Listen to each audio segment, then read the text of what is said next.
So, welcome backstage. This is how you make your shadow puppet theatre. So what you need is 2 chairs and a bed sheet or a large piece of paper to set your scene. To make your props for the backdrop, you need a cereal box or any kind of thin cardboard because it's easier to cut and easier to stick on here. So what you need to do is, once you've planned out what your little short film will be, you can cut out your images and then stick it on with masking tape. Now what I did when I stuck them on here was get a bit of masking tape and roll it back on itself so it's sticky on both sides. Or if you have double-sided sticky tape, you could use that too. So you stick that on carefully and set your scene.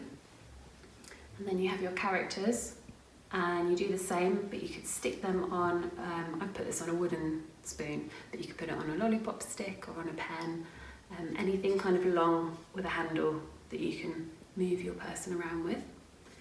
And you can also get quite clever with the scene.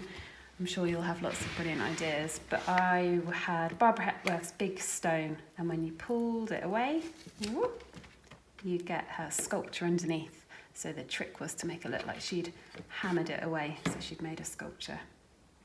And then you also need a light. So I've just got a little angle poise light here, but you could use a torch or a lamp or something. You just need to get a good backdrop, and you need to turn all the lights up.